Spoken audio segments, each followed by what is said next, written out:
How we doing, people? It's your boy, Mr. John Bonalo, and I'm here joined by my brother, Mr. Jordan Enzer. Brother, how we feeling today?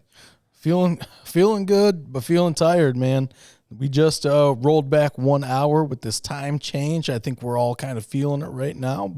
I'm feeling. I'm right there with you, man. I'm getting ready to take a nap, man. I mean, listen, it throws you off a little. It gets you a little discombobulated.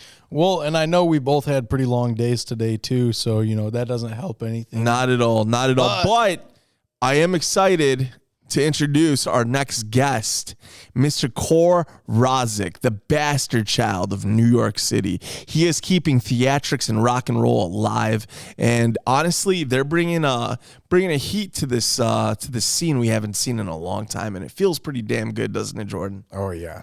We're pretty much doing all of this in real time, so it's kind of wild.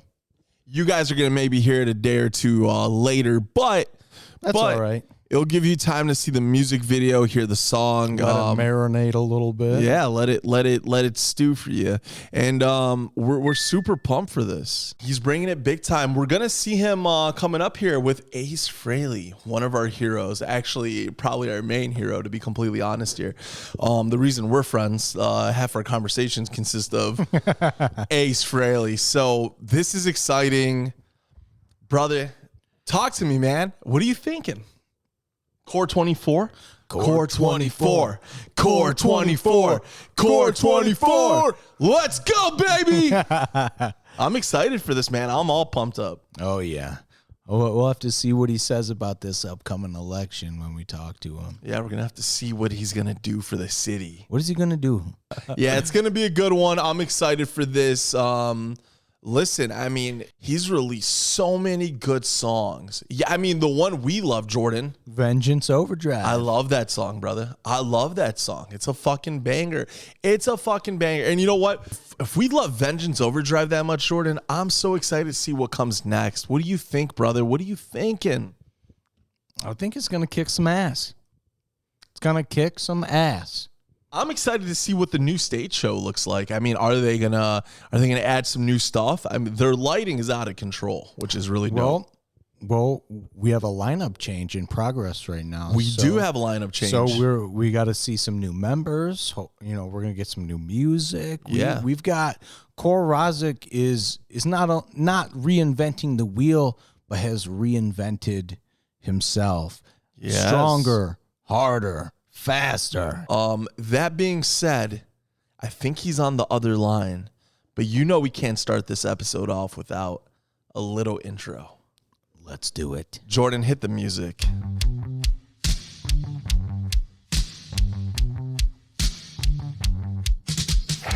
All right, people, how the fuck we doing? It's your boy, Mr. John Bonalo, and I am joined by my brother, your brother, the one, the only. He's sitting next to me wearing the exact same thing, Mr. Jordan Enzer.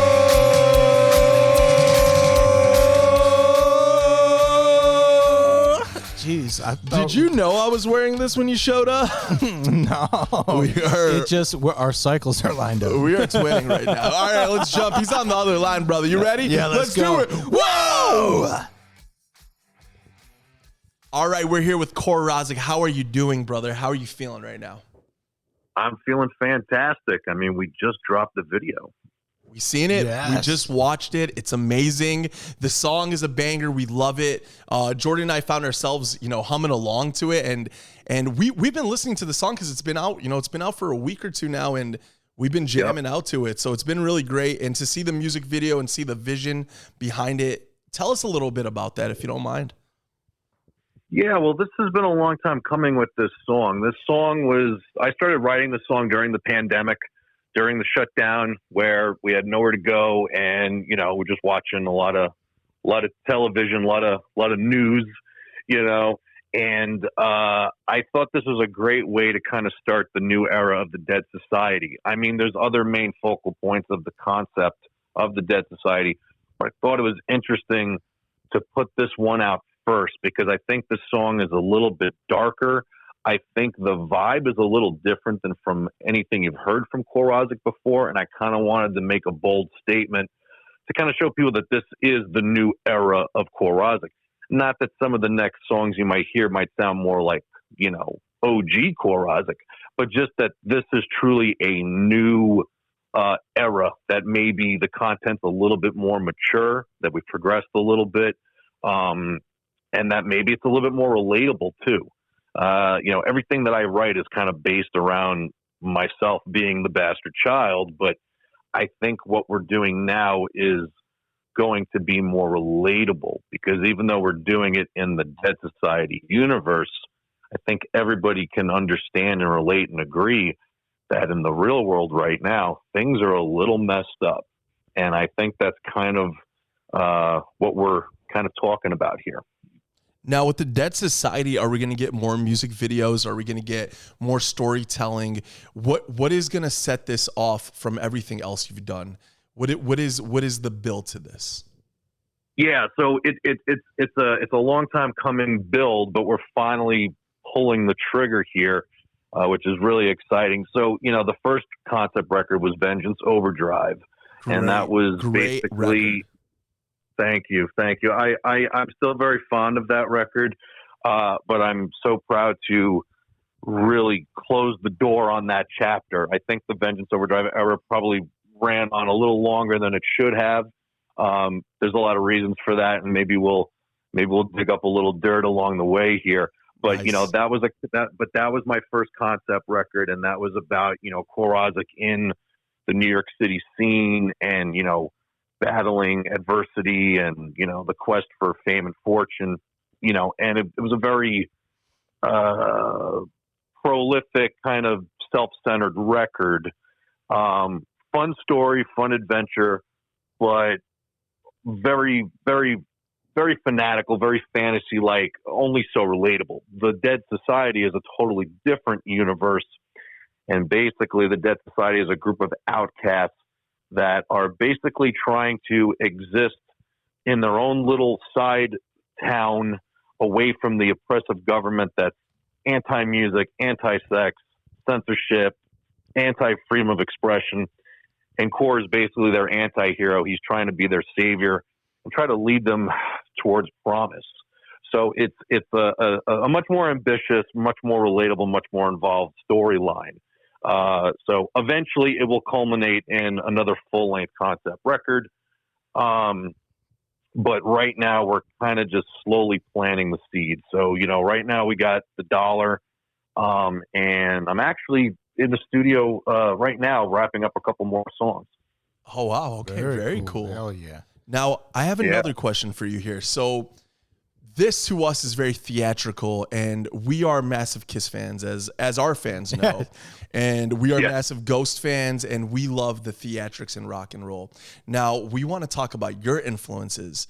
Who influenced Core Rozzik? Where did this all come from? Really came from a hodgepodge of things. I mean, being a Queens kid, born and raised in New York.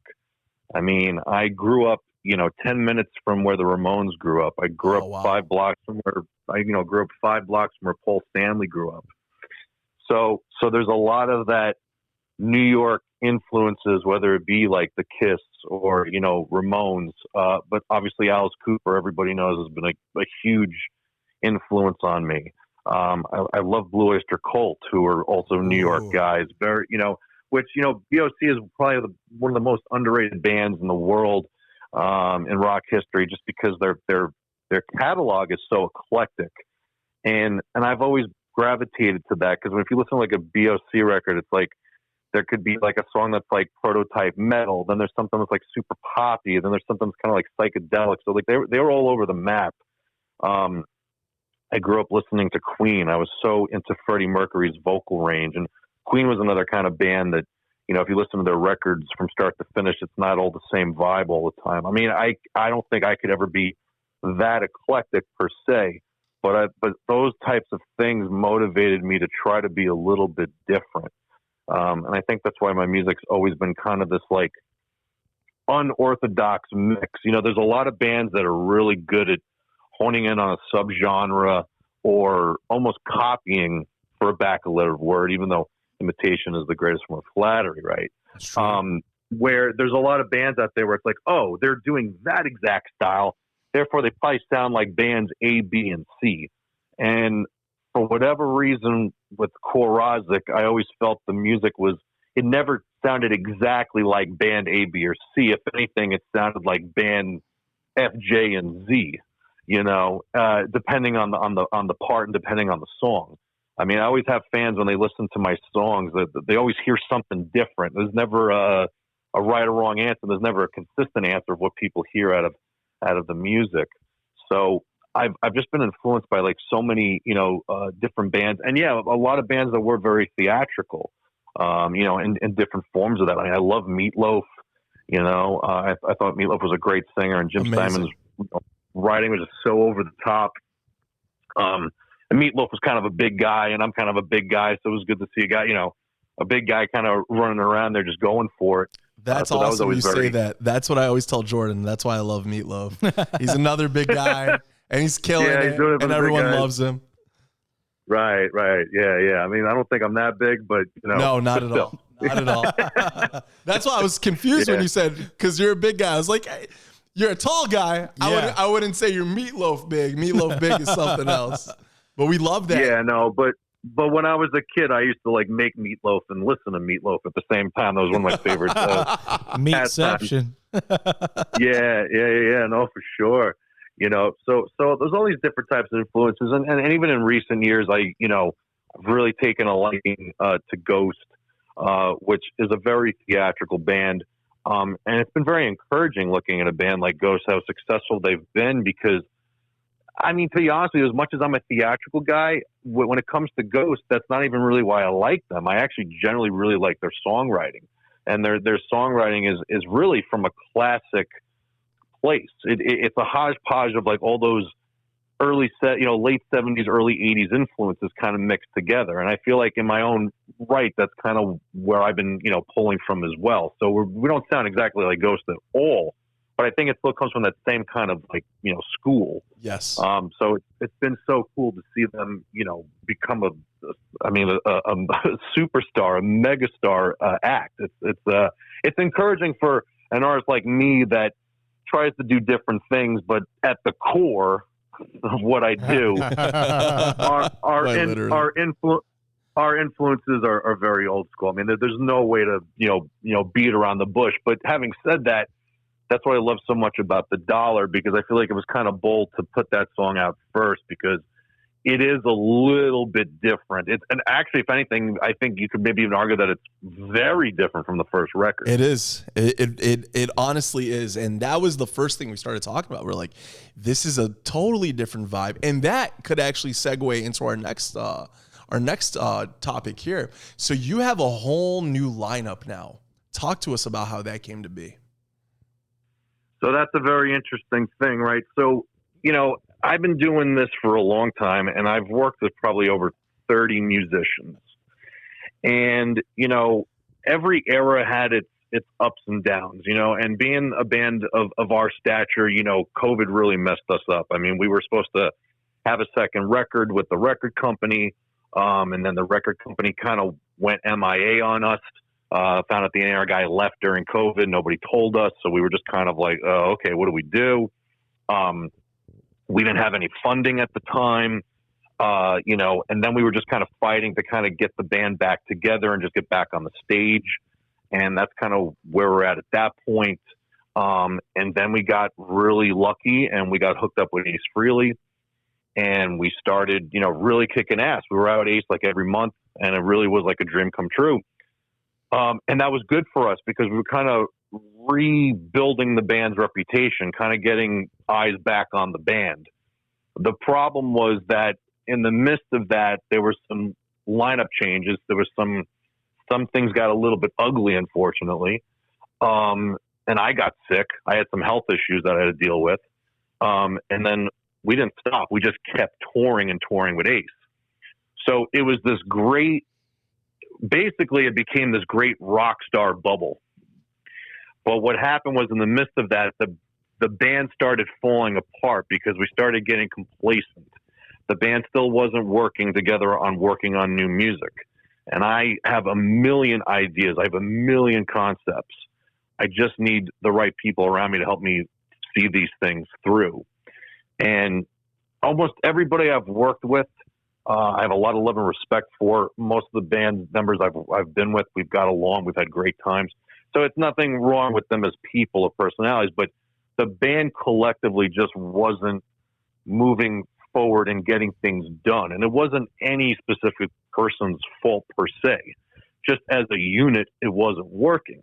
And the trickiest thing with what I do is that it is core Rozzik, but there's been multiple times where I've attempted to make it a true band effort in good faith, which a lot of people behind the scenes may or may not know that we tried to present it as a true all hands on deck band, just like, any band that would have a traditional band name. But for one reason or another, things would come up and people would not be able to truly work together cohesively or commit 100% or whatever it was. So in very recent times, I kind of had an epiphany or whatever. And I said, this really isn't working and I'm not happy. And I'm feeling like I'm losing time here. The first record's how many years old now? Like, we have such a great loyal following. We've done so many cool things, but like, where's the art? Where's the product? Where's the production? Where's the output? And I've been so apologetic and feeling terrible about this for a long time, but in the midst of all that, I started working with this great new producer, Dan Mulch, who's a Grammy nominated producer, and he works, he mixes all the new Ghost records. Oh, wow. How cool is that? Yeah. So it's been a dream come true to work with him. And he's been kind of on board with the band for a little bit now. But for one issue or time thing or another, the band really wasn't really getting in there and getting it done. It's a variety of issues. It's not anyone specifically or anything. It's a variety of scheduling issues and, whatever, procrastination and Dan being busy too, respectively. It was a variety of things.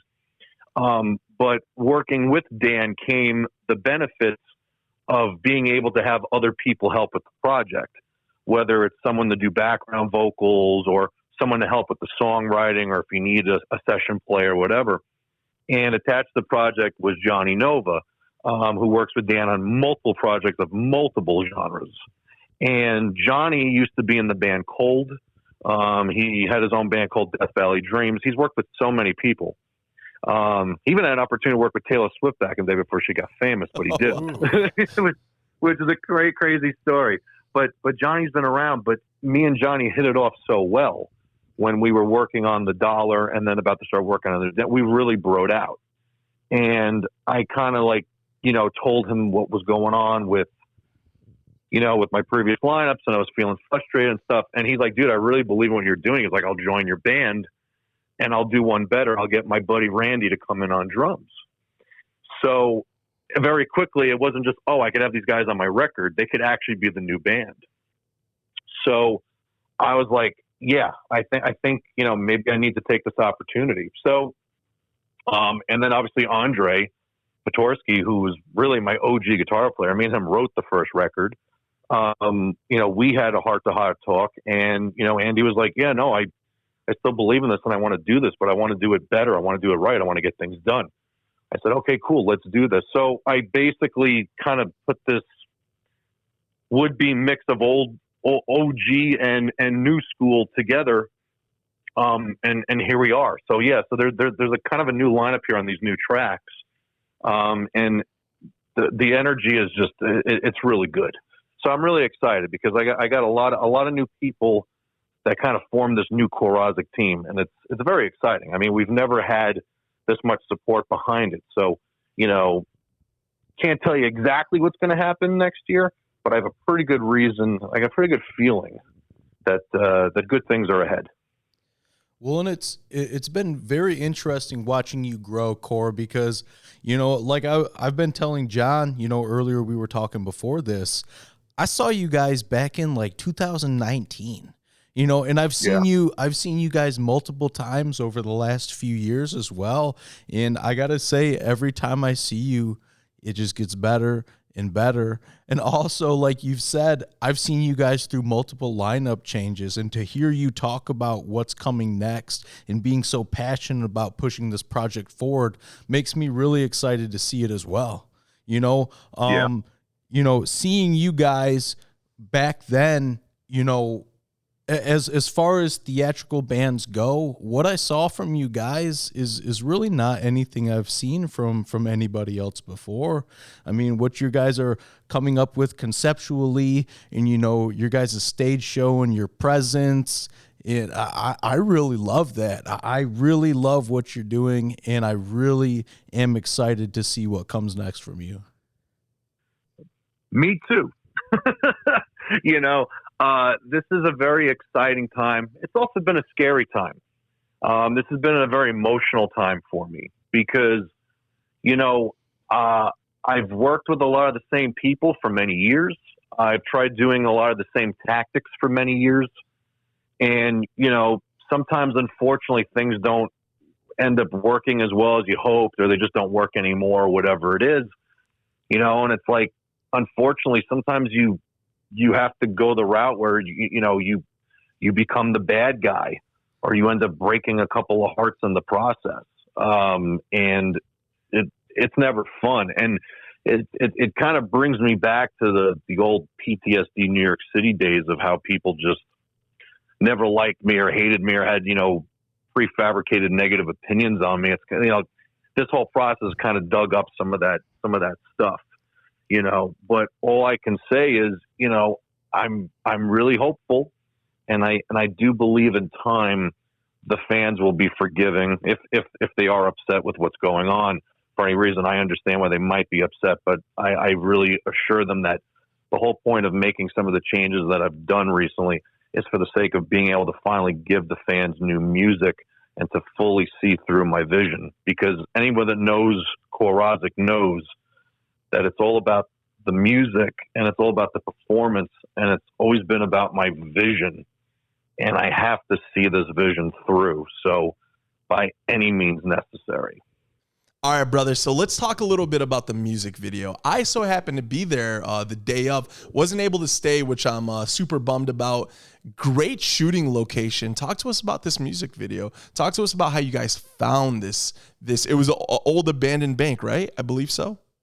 Yeah, it was an old abandoned bank that a friend of a friend was, I guess, the new owner, and they're gonna turn it into a club at some point. Although that's such a crazy project, who knows when that'll actually see the light of day? It's a lot of work, and it is, and it's really ironic because I knew about the location for a while, but I didn't think much of it because I was kind of like, it's Pittsburgh. I don't know if I could get the band down there to do the whole thing. That would just be a whole song and dance, whatever. I don't know. But we were in Pittsburgh at some point after that, of realization of the existence of the place, and we just did for shits and giggles, like a little test photo shoot, And I thought the photos looked pretty cool, And then I was talking to my marketing team, Red 13, who did this music video for us. And we were talking about doing a music video, and that was right around the time when I realized I was going to make a change. And at that point, the marketing team, ironically, their vision for the music video was just to kind of put a focus on myself, not so much about a band, and just start kind of telling the story of the Dead Society. This is kind of the introduction to the Dead Society, and I'm sure in future music videos we'll build upon what you see here. And they're based out in New England. So if anything, I was going to try to do something like this there. And I just was like, oh, by the way, just check out these photos I did at this bank in Pittsburgh. And the team just thought it was so cool. They were like, we need to go there. We must go there. So they drove all the way from freaking Boston to Pittsburgh to shoot this. So that's kind of the backstory of the whole process of, the location. But it's so classic and vintage. I mean, there's all these shots of me in the old school vault, and we just got money flying all over the place. I thought that was so cool. And it was just a great introduction to the Dead Society. We had so many cool people that kind of did the extra work, and we had all these different masks, and all the masks had different things with them being canceled with the X on them. Different symbols. I wanted to ask about that a little bit. What's the backstory to that, and how did you choose anything? Those? Yeah, the backstory is like, it's kind of, well, it's like being serious and then not serious at the same time. Because there were masks that had like liberals with an X on it. There was masks that had Democrat symbols with the X on it, Republican symbols with the X on it. There's the money symbol. Then we had Care Bears with X's on them.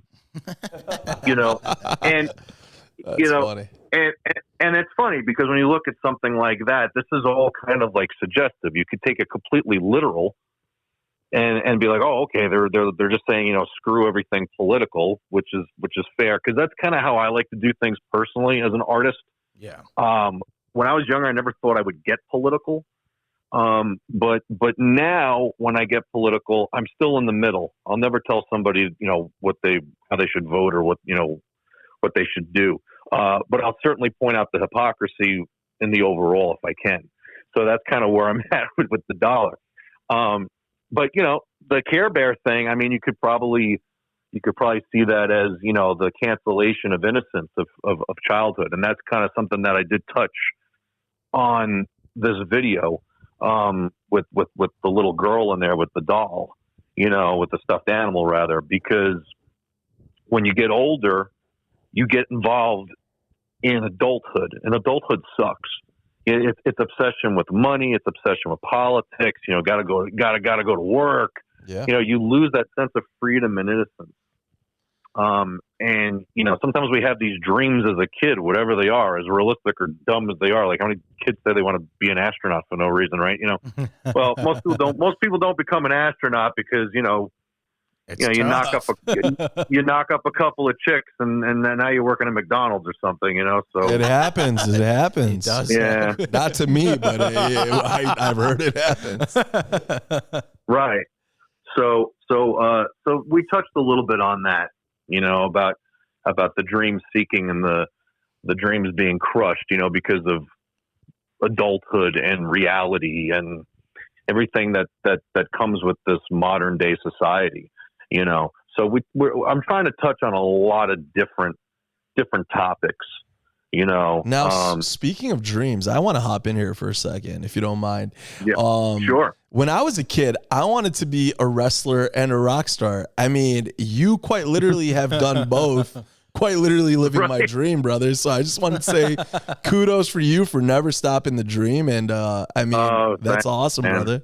I mean, quite literally, Jordan was probably the same thing, I would say, right? It was three things: wrestler, rock star, and I wanted to be like Alan Grant from Jurassic Park. I did one semester of college. I did study paleontology, and then I was like, man, I'm really poor. I need to start working. And then so I dropped out of college, and I just been working ever since. So you're that video in a nutshell, man. Yeah, Jordan, you're that guy who knocked up a couple of chicks. I know, motherfucker. I try to work at a Texas Roadhouse, though, not a McDonald's. Nothing wrong with working at McDonald's, but I love Texas Roadhouse. Different strokes for different folks. Exactly.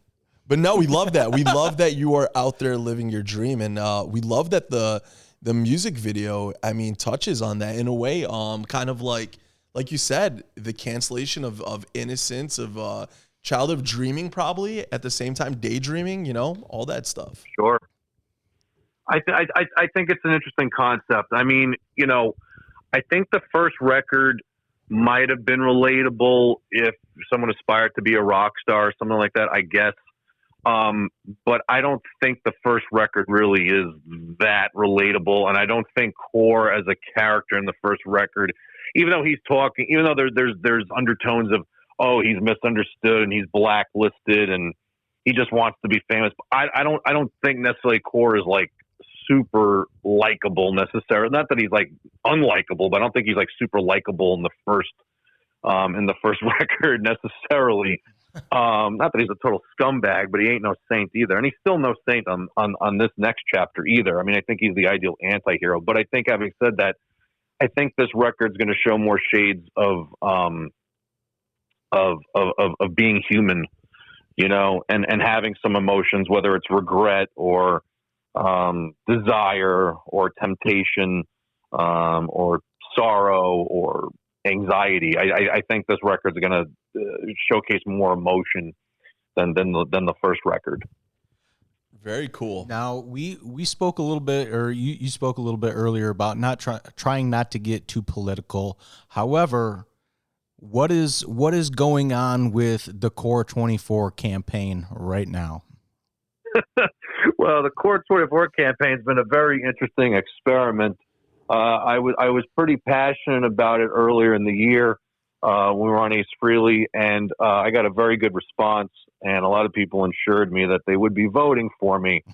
but if I could be brutally honest, I became pretty disenfranchised and disenchanted with the campaign mid-year. And a big part of that was when we had the first Trump assassination attempt. That kind of soured me a little bit, because at that point I was kind of like, do I really want to put myself out there at this point with this platform? Yeah. Whether either people take me seriously or people take it as a joke, whatever it is fine. But I almost thought that if I pushed it too much after what had happened, I don't know, I almost thought that it'd probably be in bad taste. And I also thought that if I tried to do it in a comedic way, which in some ways my campaign was pretty campy. I wasn't being so dark with doom and gloom like some of the actual, some of these big time politicians are doing. They're talking doom and gloom. Well, if I don't win, it's going to be the end of the world or whatever it is. That's what they say. That's what they say. Yeah, right. So, my approach to running for president was a little bit more upbeat and a little bit more comedic. But I kind of thought because I had some ideas to do some more campaign videos. I just thought in hindsight that it probably would be in kind of poor taste after what had happened. Yeah. I had some good one-liners, but I just thought they were going to be in poor taste. And I have enough weird stalkers and people that follow me as it is. You can laugh about it, but it's real. It happens. Listen, we've seen it. Yes, we've seen it. Yeah. Oh, yeah. We're laughing because we know what you're probably going through, brother. I mean, because it's wild. Right. So, not in a funny way, but in like a whoa. Like, it's scary. Yeah. No, I know. So I didn't like officially shut down my, my campaign, but I kind of silently kind of did after that happened. I just thought a lot about just my safety and my perception. And, yes, I've been very fortunate enough that even though I've gotten a lot of, crap over the years for one reason or another, I've noticed that whenever I have been somewhat political, that I've never seen my fans turn their backs on me. So that's been good.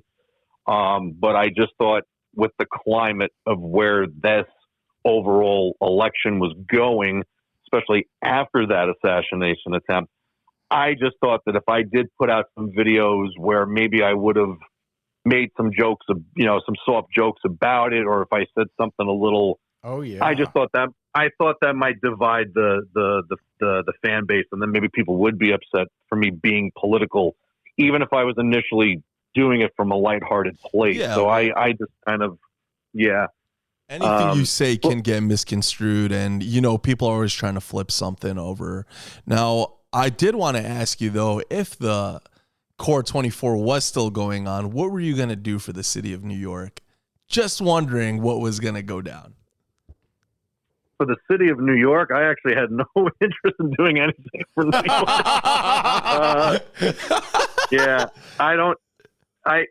That place hates me and I hate it too. I mean, I might be the bastard child of New York, but I wasn't going to do a goddamn thing for New York. New York can fucking burn to hell for all I care. My main concern was bringing back Lincoln to Michigan. That's actually was my first goal. Because let's do it. Because I've recently taken a liking to Lincoln, and I think if I could bring them back to making them in Detroit instead of Canada, I might actually be able to afford one next year. So that was kind of my first goal. And then I was really going to work on the whole breakdown of streaming royalties and make sure that artists start getting their fair share. I think it's such a terrible con job that, unfortunately, now the most important measuring stick of success for artists and what the industry looks at to further support artists is that they want to see high streaming numbers. But the irony is that we don't really make much money, even if they are high streaming numbers. So I think that needs to be changed. There we go. And that's what would have happened if you voted Core 24. 100%. Yeah, 100%. Yeah. You know what I really loved about that? I love that I was hoping for at some point to do something, because you know how Alice, whenever there's like a new election year, he always does. Yes, he tends to do that. Yeah. Well, and that was the other thing that was frustrating, is that I'm so compared to Alice Cooper all the time that it seems like anytime I have a good fucking idea, it's like Alice is doing it already. You know what I mean? Simpsons all over again. Simpsons did it. Yeah, that's the thing. Anything cool Alice has already done. We're really just kind of, anybody that does anything at this point, we're just kind of we're revamping an Alice idea. It is what it is, man. Which Lincoln were you looking at? The Navigator? It has to be the Navigator. No, because I already have a Yukon XL Denali, so I don't need two beasts. I already have one. That's true. I was thinking probably like just to get a small one, like a Corsair or a Nautilus. Oh, the Nautilus is great. I was actually looking at the Nautilus not too long ago. Everyone talked me out of doing Escalade. They're like, "Are you out of your mind?" So might have to do that CT5V, the Cadillac. I'm a Cadillac guy, but Lincoln is a close second for me. Well, I'm a GM guy first, obviously, but I for whatever reason, I've been taking a liking to the Lincolns recently. I'm trying to get into my Zaddy phase. So you got it, man. You're doing it, bro. Now, Core, I want to get into this a little bit. Halloween just passed, and horror movies. Horror movies are a big thing for us, and I believe they go hand in hand with rock and roll. Isn't that right, Jordan? Absolutely, I agree wholeheartedly. What horror movies did you grow up on? What were the ones that did it for you? Yeah, I mean, I was definitely a Freddy Krueger fan for sure. Yes, come on. Yeah, Freddy was my guy. And it's so funny because when I look back, it's so crazy now thinking about this, because if you look at the big three have influenced me in so many ways musically. It's like, Nightmare on Elm Street Part 3, Dream Warriors. I mean, that's how I got into Dokken. And like, Dokken is like one of my favorite bands of all time. I mean, truly. No fucking way. Hell yeah, brother. Yeah, no, I love Dokken. And it's weird because some people may not. It's so weird because like once in a while, people will say, "Oh man, you sound like Jeff Tate," and I don't hear it. But I think what it is that I do a lot of vibrato, even though I have a bit of a raspy bottom end. And I think when I do the vibrato, I'm channeling Don Dokken, but I think people are hearing Jeff Tate for some reason. So that's a very interesting factoid. But thanks to Nightmare on Elm Street, I became a huge Dokken fan. And then, Friday the 13th, Jason Lives, Alice Cooper, he did Man Behind the Man. Great song. It's a great song, and he still plays it to this day, which is always fun. And then Jason comes out on stage, so that's always a huge treat. And then a more obscure factoid, as the years went on, I became a huge Michael Myers fan. I love the Halloween franchise. Oh, there we go. Man after my heart. I'm a Michael Myers guy right there with you. Yeah, I'm in the minority, though. I'm a big fan of the Thorn trilogy. Most people hate those movies. Great. But I Curse of Michael Myers has a special place in my heart. That movie is flawed, whether it's the producer's cut or the theatrical cut. But that movie, Myers is so brutal. It's a better mask than 4 and 5. And the atmosphere is fantastic. It's that perfect Midwest Halloween setting. Yes. And it also reeks of like good mid-90s culture. There's a Beavis and Butthead nod. There's some kids wearing flannel. It's just that perfect like pre-Scream like era. And I remember hearing Brother Kane "Fools Shine On," which was on the radio, and that was also in the movie. And I just became like a huge Brother Kane fan because of that. And I actually got to meet Damon Johnson like years later and talk to him about that, which was just super, super cool, you know? So it's kind of funny how, and it's really true. It's funny how like horror movies and metal are kind of intertwined. And I think hand in hand, going off hand in hand and going off the big three, it's just a great example of movies and artists that have stuck with me, you know? I love that. Well, it's a lot movies in general, you know, not necessarily horror movies, you know, per se, but, you know, back in the day when I was a kid in school, I had teachers that would tell me, you know, that my personality reminded them of like Wayne's World or Bill and Ted. And I'm like, what's that? You know, at the time. And they're like, check it out. Come back to me. Let me know what you think. I got dazed and confused all the time. Yeah. So, you know, I'm listening to Bill and Ted, or I'm watching Bill and Ted, and then I hear, you know, Winger, and then there's, you know, Slaughter, and like, you know, bands like that. And then I watch Wayne's World, and I'm getting, you know, Bullet Boys, and you know that is doing something to me that is changing my brain, and I'm coming back to my teachers like, yo, this is the greatest thing I've ever seen. Why didn't you tell me about this sooner? You know, but I agree wholeheartedly with what you said. Yeah.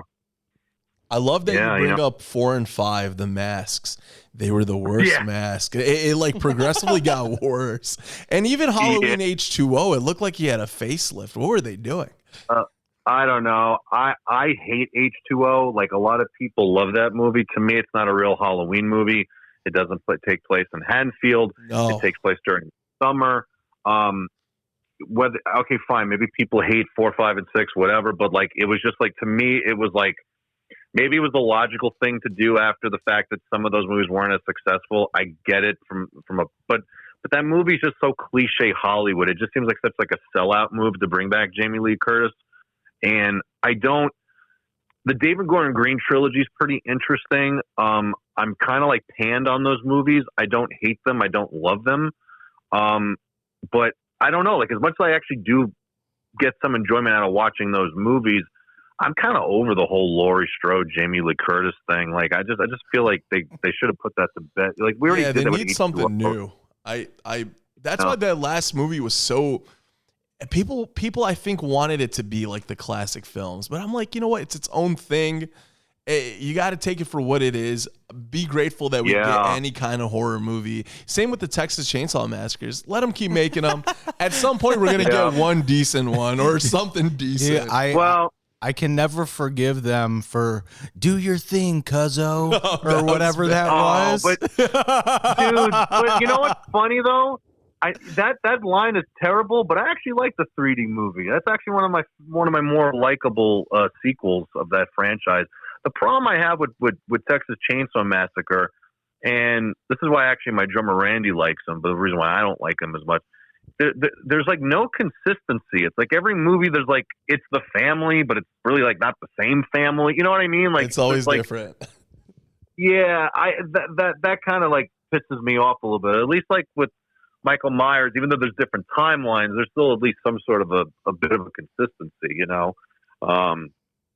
But Halloween Ends was an interesting thing because the bottom line is with the David Gordon Green trilogy, there's something to enjoy in all three of those movies, but like, and this is probably the same argument with the franchise as a whole, is that like, some people will argue that like, there should have never been more than just the first movie.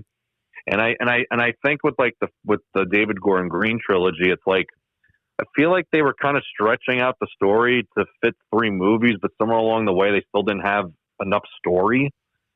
Because with Halloween Ends, it's like the Corey Cunningham characters. I actually really like that character, but I think they would have been better off going the Season of the Witch route. Yes, great movie by the way. Yeah, fantastic movie. I disregarded it as a kid, but now it's just another good, like, kooky, early-age John Carpenter movie. You know, which I think people are going to love all the new Rozzik music, by the way, because it was always my vision to have John Carpenter tones in our music. And the new songs, it's all John Carpenter sounds. If you thought Yeah, like if you thought Vengeance, because really Vengeance Overdrive, the song, I wrote that little piece on piano. It's the only thing I've ever written on piano. But it's a total homage to John Carpenter and Halloween, and I've always wanted to build on that. And when the time comes, you'll hear the new stuff. It's a lot of that. It's a lot of that Stranger Things John Carpenter kind of influence. Okay, yeah, that's amazing. I'm a big John Carpenter guy, so I love that. I love everything about that. The best way to describe the new core Rozzik that no one's heard yet, that we're working on right now, it sounds like it sounds somewhere between 2052 and 1982. It's somewhere in between. I love that. Between the future and the past. It's the best way I could describe it. Okay. It's like futuristic and vintage at the same time. You know? I like that. So, which is cool. But yeah, back to the ends thing. They should have, the Corey Cunningham thing could have been a new anthology thing where it's like they continue the Halloween series as an anthology, and you have a movie about Corey Cunningham and the town of Haddonfield. And basically the theme is that, you know, evil never dies. It's just transferred on, and that there's so much just trauma and evil in that town that it's segued to somebody else. And now there's a new killer in Haddonfield, but at least it'd be a familiar setting. Whereas, you know, with Season of the Witch, it's anthology in the sense of that it's just a movie about Halloween, but it really has nothing to do with Haddonfield or Michael Myers. At least this would be a little closer to home, no pun intended. And I think if they wanted to do something like that, like if Halloween Ends was just like I said, if it was just a movie about Haddonfield post Michael Myers and Corey Cunningham which got the evil hurt, you know, what if they went back to the supernatural shit, right? And was like, oh, he heard a voice, you know, and now he's the new killer of the town.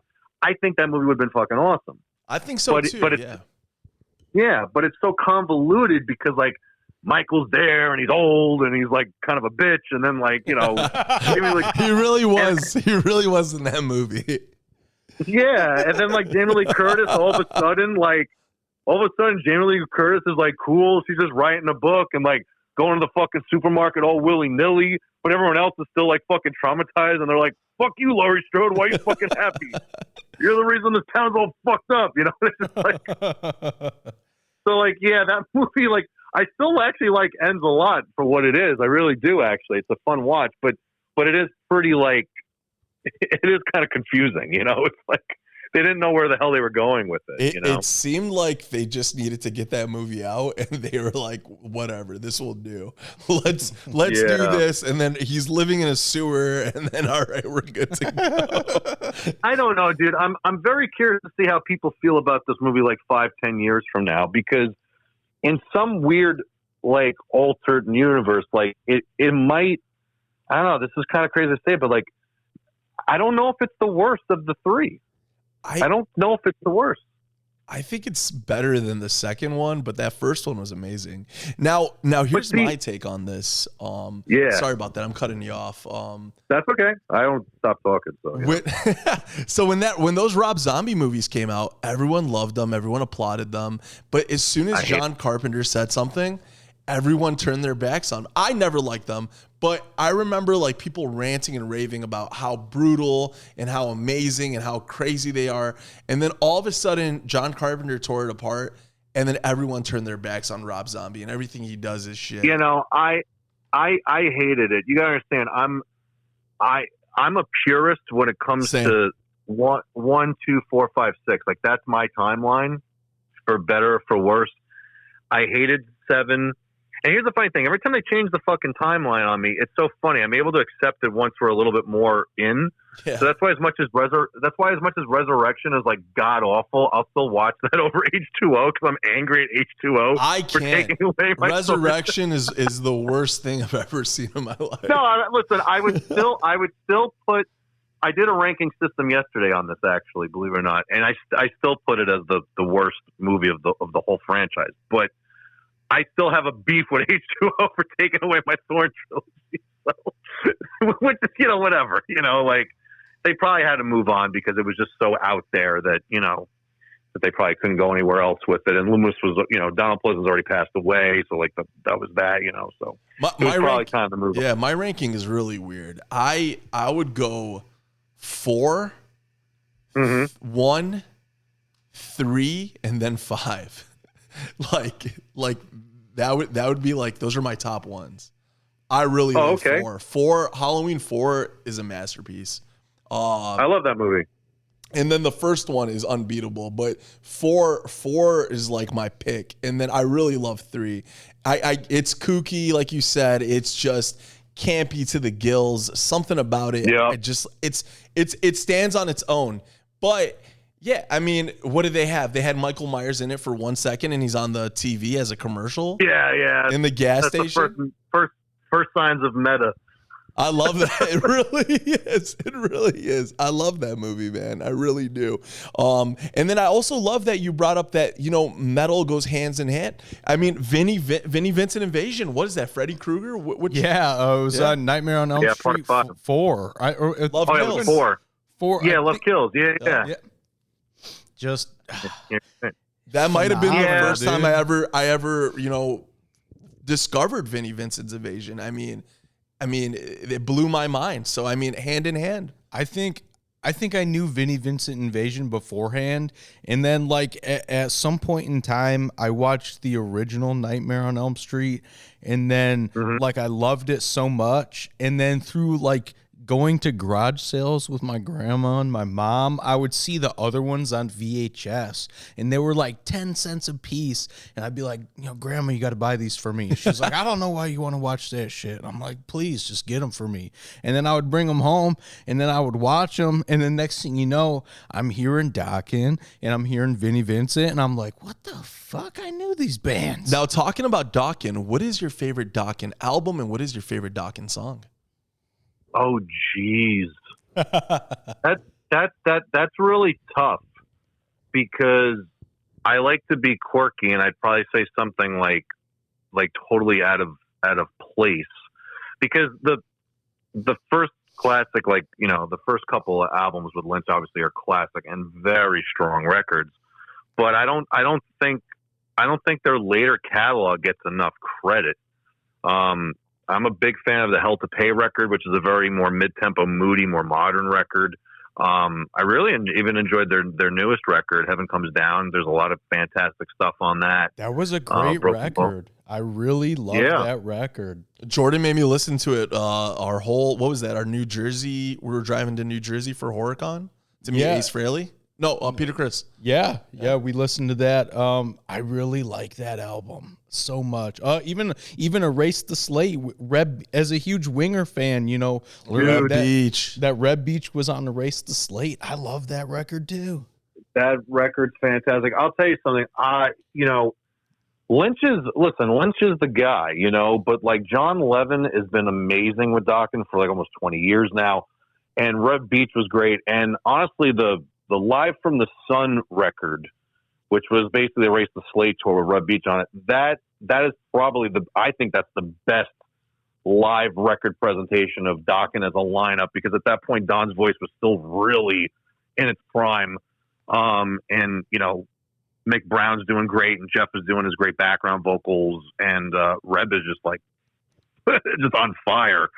So I always encourage people to check out that Erase the Slate era. I think that stuff's fantastic. But having said all that, like, I would probably have to, it's close. It's probably between Tooth and Nail and Under Lock and Key. I mean, those two records are just, unbelievable.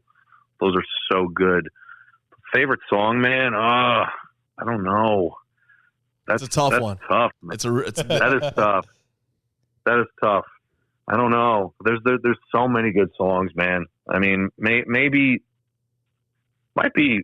Would it be Dream Warriors? Maybe. I don't know. Speaking of Dream Warriors, you covered it the other day, dressed as Freddy Krueger. Yeah. My buddy. Yeah, my buddy Michael T. He's one of the old school guys from New York City. He's been in the scene for years. Done so many productions. Did the old club nights at the Limelight that doesn't exist anymore. Real old school guy there. And he was doing a production at this goth club for Halloween. He called me out of the blue, and he was like, "Hey, we had a cancellation." He was like, "Do you want to, come sing Doc and Dream Warriors on Halloween?" And I was like, I can sing Dokken on Halloween, and it's in New Jersey. I don't have to go to New York. Cool. Count me in. Let's do it. It sounded great, brother. It sounded fucking awesome. And you had the Freddy claws. I thought that was so badass. Yeah, no, I got as a birthday present, I got a real replica from the first movie. Ooh. And I got the Freddy jacket, and I wore one of but it was so funny because I kind of was dressed up as Freddy, but I was also kind of dressed up as myself, just with a glove. I seen that. I seen that. Yeah, because people are like, "Are you supposed to be like Macho Man Freddy Krueger or something, or are you Undertaker Freddy?" Like, people are just like kind of confused, and I was like, "That's awesome." Actually, I kind of look like this all the time. I just have a Freddy glove on. It's like when Superman puts the glasses on, he's Clark Kent. You just have no idea. Yeah. This is awesome. Yeah, but now you guys sounded great. You look like you're having a good time. Yeah, it was nice because right now with working on the new lineup and the new era and the new songs, we're kind of taking our time. We're not rushing stuff. We're going to do a special appearance at the end of the year. We're playing the Token Lounge in Michigan, December 27th. With Ace Frehley, which is a nice return because it's been a while since we played with Ace. So that'll be cool. But, other than that, like, we're taking our time building, how things are going to be structured moving forward. So we're not doing too many appearances. So when I was asked to, come up just for fun and sing something for Halloween, I was like, yeah, why not? That'd be cool because it's very rare I get to do something that's just for fun or low pressure. So even though I still put pressure on myself regardless, I'm still very nervous. I didn't want to suck, but no, it was a fun time. I love Halloween, so it doesn't get any better than that. So do we. Actually, Jordan's birthday now. Brother, we want to thank you for being on Big Talk. This was awesome. We look forward to seeing you at the Token Lounge. It's going to be a killer show. We're going to most likely film the whole thing and throw it up on YouTube. Perfect. We just want to say, if you have one message to the Big Talk Nation, what would it be? If you haven't heard of Rozzik, well, I'm here right now, baby. Check us out, Rozzik.com, youtube.com/Rozzik, and make sure you go out there and check out the new single and video, The Dollar. And there you have it, Mr. Rozzik. That was wild. Jordan, brother. I think we learned a lot. We got a little insight into the mind and, into the concept and the character and who Rozzik is. I think that was very interesting. Now, you say character, but after talking to him, I feel like that's a big part of him. Rozzik. He is Rozzik. He is Rozzik. Yes, into the mind of Rozzik. You're absolutely right, Jordan. And basically his mindset of where he is and where he's taking this creatively. Like we said, theatrics is a big part of this, and keeping theatrics alive in rock and roll, I think, is such a key part. I mean, like, look at Ghost and what they're doing. I mean, it is astonishing. Well, and it feels like in the past few years, even the past 3-4 years, Ghost has climbed to the tops of what they're doing. I mean, they're quite literally at the forefront of what they set out to do. Funny story about Ghost. Jordan and I were driving to Grand Rapids to see Kiss. Our first ever Kiss show together. And 2019. I would say so. Yeah, I would say so. And I remember putting on, I forget what song. Rats. And I was telling him, I was like, this is our modern day Kiss. And I remember you calling me afterwards and be like, bro, I can't stop listening to this song. And that shows you, like, look where they are. They just put a movie out. Their shows sell out almost instantly. They're opening for some of the biggest bands out there. I mean, not too long ago, they were opening up for Metallica. And you know what? But you know what, though? On that same note, yes, just as popular as they are, they've been garnering a lot of hate as well. But so has our favorite bands. Yeah. I mean, one of our favorite bands, Kiss was ridiculed throughout their whole career. Oh, yeah. Bro, I mean, I think it's so interesting. Like, getting into Ghost when I got into Ghost, like, you know, in learning what I learned about them, they rose so fast. They were still popular, but they weren't like at the top yet. But once they reached the top, it was, you know, everybody claims that these bands sell out and then they've gone mainstream and then they lose focus of who they are and what they were. And I'm like, dog, this is what you guys wanted. You guys wanted them to succeed, and now they've succeeded, and now you're hating on them because they succeed. Yeah, what does that even mean? That's the thing. I think because they're no longer accessible by the fans, and fans start to hate on them. Like, it's like that band Sleep Token, right? Yeah. I saw Sleep Token back in 2019. I really did not enjoy it, actually. I disliked it strongly.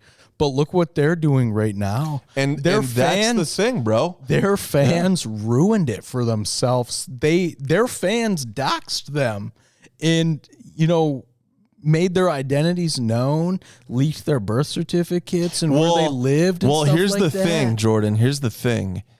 I mean, this is just like Kiss all over again. I mean, people were trying to get photos of them, and they kept it a secret for years. They were the ones to expose it. And it's the same thing with Tobias Forge of Ghost. He was the one to come out and say, yes, this is me. Fans always had the speculation of like, we think it's Tobias. He sounds, and here's his original band, and this is the way he sounded. So they've always kind of had an idea, but he had to come out and physically say, yes, it is me. Yeah. The crazy thing is yes, the fans ruin it for themselves, but it's like you're gonna hate on these bands for becoming popular, but you want them to become popular. You want other people to enjoy it just as much as you do. But some people are very petty and they're very gatekeeperish, and they're like, I want this band all for myself. And now that they're big, you're a sellout, and that's bullshit. Yes, that's bullshit. And as Rozzik keeps climbing to the top, I think he's going to have to deal with a lot of that. But the success will outweigh all the bad that comes with that. And we just love that he's keeping theatrics and rock and roll. We said it once, we'll say it before. Our favorite band is gone. Kiss retired. I'm not sure if they'll ever come back. People say they won't. I hope for a reunion tour at some point. But my wallet doesn't. Jordan's wallet doesn't want them to come back. No. I don't think any of our wallets want them mine to come doesn't back. either, but I would love to see them of course again. So the closest thing we have is Ghost, and new bands such as Rozzik. I'm happy they're around to try to keep this thing going, because rock and roll, listen, music is different than it was back then. And we're never going to get another Kiss, but I'm happy there's new bands out there trying to keep that. There's a lot of new bands out there trying to keep that alive, and I'm grateful for that. Yes, of course. And I'm excited to see what he does next. We appreciate Rozzik for doing what he does, and, you know, we are here for him. And, you know, I've seen Rozzik going all the way back to 2019. Yeah, you were at one of his first shows ever in Michigan. Yeah, he opened for Nita Strauss. I've seen him, you know, do little headlining shows in our area. And we've come to know him and the people around him. We've become really good friends with him, and he is a great guy. Yeah. And if you're a fan of Rozzik, you can reach out to him. He would be more than happy to respond to your messages. And he's such a good dude. He's really, get connected with him now, you know, while you still can, before the masses eats them alive. Now, listen, they dropped that new video, and it is a banger. That being said, this song is The Dollar.